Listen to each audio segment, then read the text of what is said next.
Et bonsoir tout le monde, voilà, on se retrouve à l'entrée du chenal de Douarnenez. Et donc on fait une petite arrivée dans le crépuscule. Vous voyez toutes les lumières au-dessus des falaises. Et nous avons sur notre bâbord un bateau de pêche qui m'a tout l'air de rentrer port de pêche.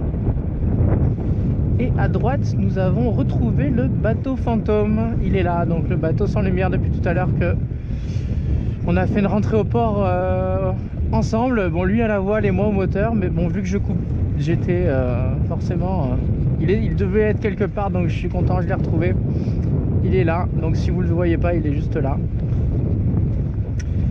Et si vous ne le voyez pas, c'est normal, même moi j'ai du mal à l'apercevoir. Mais je suis content, ça veut dire qu'il est derrière nous, donc il ne va pas nous embêter. Surtout qu'à mon avis, s'il n'a pas de feu de nav, à mon avis, il n'a pas de moteur non plus. Et à mon avis, il va rentrer à la voile. Donc voilà, une petite nuit étoilée, magnifique nuit étoilée. Il y a Orion, on fait cap sur la constellation d'Orion, c'est très joli. Et donc du coup... pour l'instant ça doit être un petit peu sombre, mais même très sombre, et ça va bientôt s'illuminer. Je pense que quand on va rentrer à l'intérieur de la ville, à l'intérieur du port, je pense que ça va d'un coup tout s'illuminer. Voilà, donc le bateau de pêche est bien parti là-bas, parce qu'il faut faire attention, parce qu'il y en a qui viennent aussi, comme vous avez vu, il y en a aussi qui viennent à l'entrée du port de Tréboul, il y en a aussi à Tréboul. Et là, juste derrière, là, hop, vous allez voir, paf, on voit passer enfin, enfin quelque chose. Il était caché dans le noir, en fait il y avait plein de lumière sur l'horizon, donc je scrutais que quelque chose veuille bien défiler à nouveau, et j'y arrivais pas, je trouvais pas. Et finalement j'ai vu une ombre au milieu de la mer, une tache au milieu de la mer. Je me suis d'abord posé la question, est-ce que c'était le tas de cailloux? Je suis allé chercher le tas de cailloux sur la carte, et j'ai bien vu que c'était pas lui. Donc c'est le bateau qui est juste derrière nous. Parfait.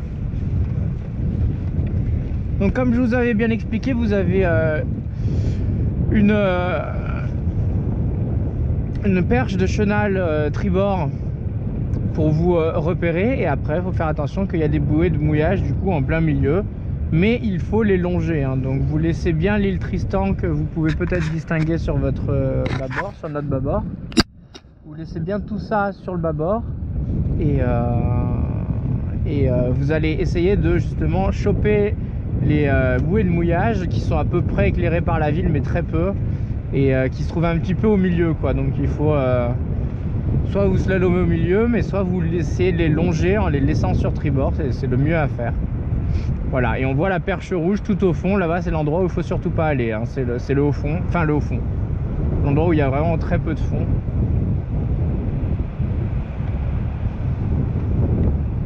Donc on va aller se rapprocher encore un petit peu de la verte.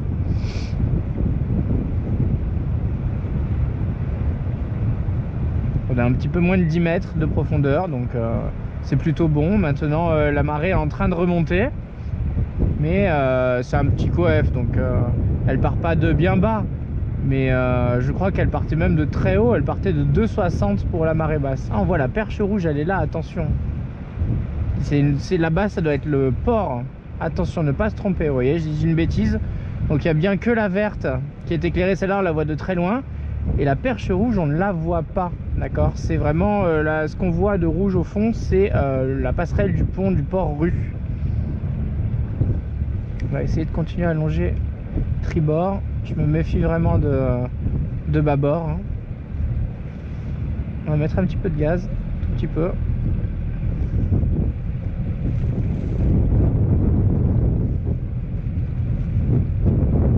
Voilà, donc il y a encore quelques risées, mais je pense qu'une fois arrivé vers le port, ça ira beaucoup mieux. Voilà, maintenant qu'on a passé la verte, on fait attention à bien contourner la rouge. Vous laissez bien 2 longueurs de bateau, si ce n'est plus. Ça dépend de la taille de votre bateau, évidemment. Mais vous laissez bien 20-30 mètres. Et après on voit les bouées de mouillage, on les voit qui se dessinent là-bas, donc on va aller les chatouiller gentiment, sans trop s'en rapprocher évidemment. Les pare-battes sont tous en place, les haussières sont en place, max les 3 et je m'en sers que de 3 pour l'accostage en solitaire quand il n'y a pas beaucoup de vent. Parce qu'une fois que les 3 sont amarrés, après j'ai le temps de mettre la garde et le reste si besoin. Alors on voit des premières bouées de mouillage, on en voit là 2, 3. Une perche verte qui est ici aussi, qu'on distingue à peine. Le bateau fantôme, il en est où? Ça y est, je l'ai reperdu. Il a redisparu. Je voulais juste pas qu'il surgisse au dernier moment devant mon bateau, mais au final ça s'est bien passé. J'étais vraiment attentif. Voilà, donc on voit les dernières bouées de mouillage qui sont là-bas. On va aller les contourner les 4. Je vois qu'il y a encore de la profondeur pour l'instant.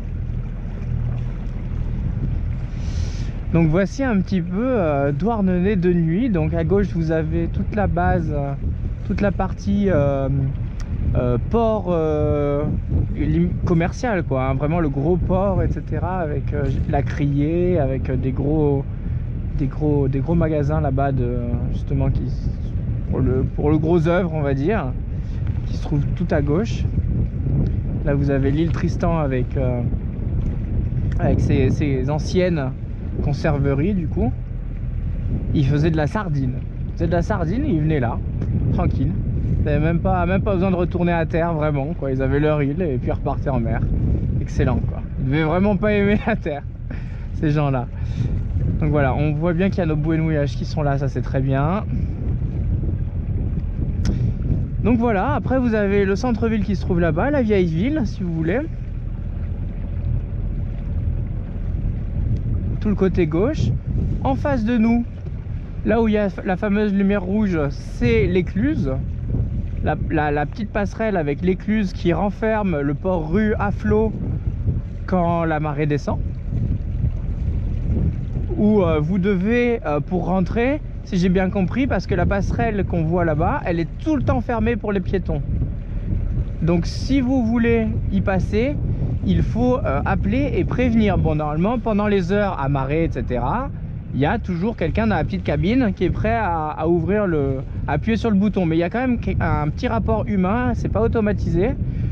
Donc ça demande quand même d'être, si vous voulez rentrer au port rue qui se trouve au centre de Douarnenez, il faut vraiment s'y prendre bien et pas se louper, parce que vous avez une petite fourchette de marée dans laquelle vous avez quelqu'un qui peut vous accueillir pour venir vous ouvrir et vous laisser passer. Voilà. Et bien sûr, dès que l'eau est trop basse, après c'est trop tard, vous êtes coincé. Bon, vous pouvez très bien venir ici, il n'y a pas de souci, hein.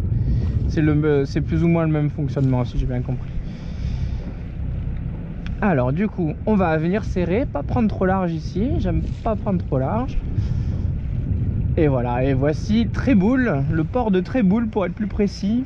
Petit port d'affect, port que j'ai découvert il y a fort longtemps. Doit faire bien 5-6 ans si ce n'est plus, quand j'ai fait mon stage de chef de bord au Glénan. On avait fait une halte ici avant d'aller à Brest, en partant de Concarneau, et on s'était arrêté ici dans les pontons estivales, que là ils sont pas installés, là sur les 2 trucs que vous voyez là-bas, les 2 poteaux, là ils installent des pontons pour l'été, mais l'hiver ça bouge tellement que du coup ils les mettent pas et ils renferment tout le monde à l'intérieur.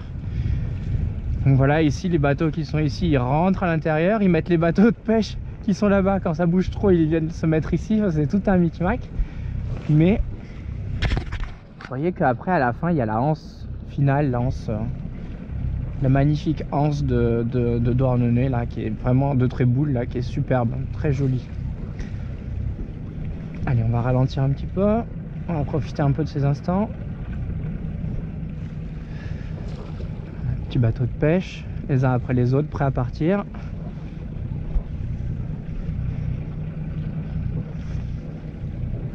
La marée monte, donc du coup elle va nous freiner par rapport au ponton. Et il n'y a pas un pet de vent, donc c'est très très bien, on va pouvoir faire une arrivée. Les arrivées de nuit, c'est vraiment de loin celle que je préfère. Très très agréable. Voilà, mes haussières sont en place. Allez, on va ralentir. On va laisser courir sur son air le bateau.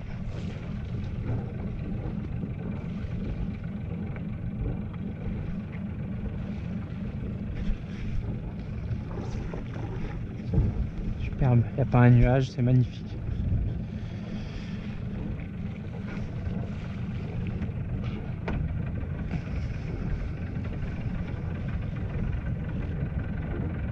Voilà, on remet juste un petit peu, on embraye un peu en avant.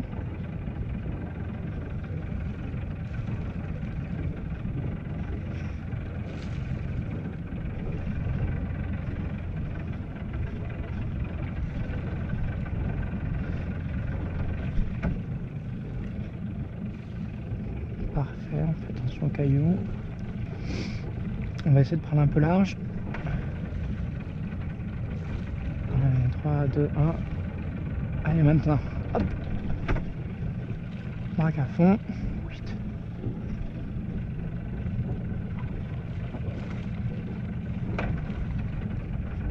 Voilà, on met la barre droite. On visualise bien notre place qui sera sur tribord, qui est juste après le dernier bateau à moteur, avant le premier bateau à voile.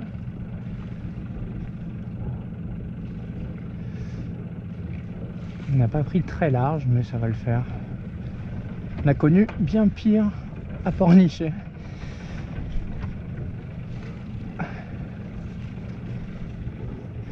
Voilà, derrière ça passe nickel. Là on a un petit poteau aussi, il faut faire attention au poteau.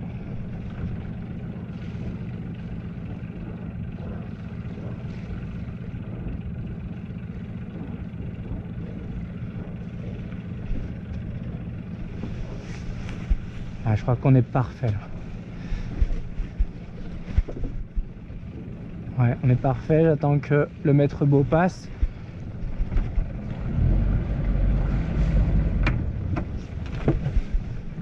Ah, un peu loin. Ah, j'ai voulu éviter à tout prix le poteau, ce qui est pas mal.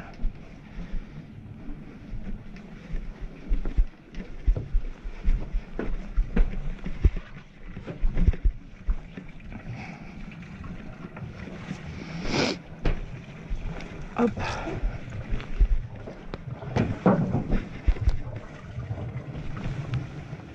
Hop, hop.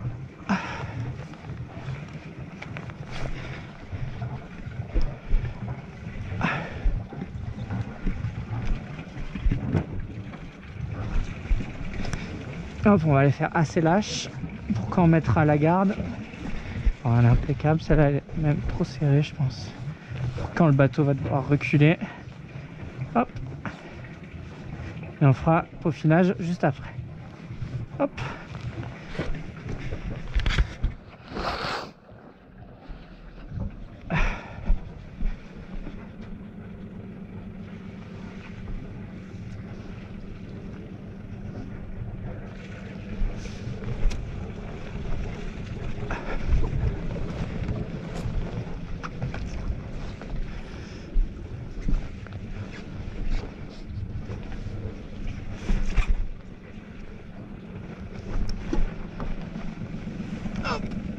Hop, celle-là on vient la passer en double directos.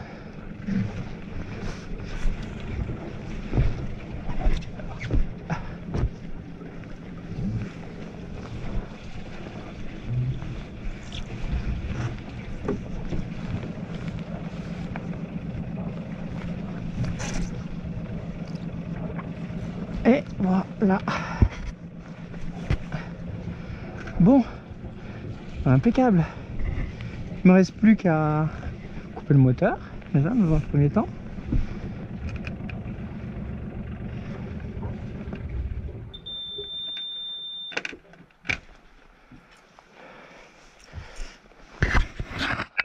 Et donc nous voilà arrivés à Douarnenez.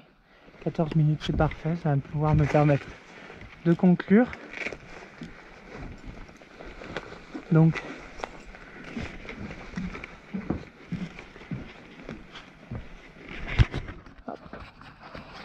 et voilà. Donc ce que je vais faire, c'est que, comme je vous ai dit, je vais, avant de brancher le bateau, je vais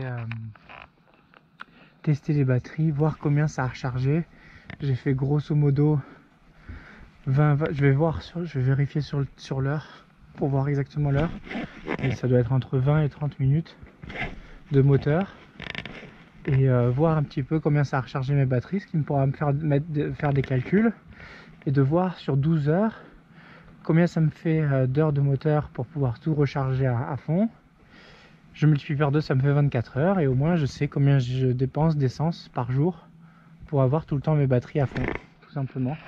Du coup après je peux consommer, j'ai mon réservoir, je peux en prendre un autre si j'ai besoin de calculer, d'aller encore plus loin selon mes calculs, etc. Ça me permet d'avoir mon autonomie totale, puisque pour l'instant je n'ai pas d'énergie solaire ou aérien, donc du coup c'est une énergie limitée qui se limite à l'essence, qui me permet pour l'instant de faire au moins une semaine, je pense, sans souci de navigation, si ce n'est plus. Voilà, si on n'est que en mer, je pense que ça peut me permettre de faire encore plus.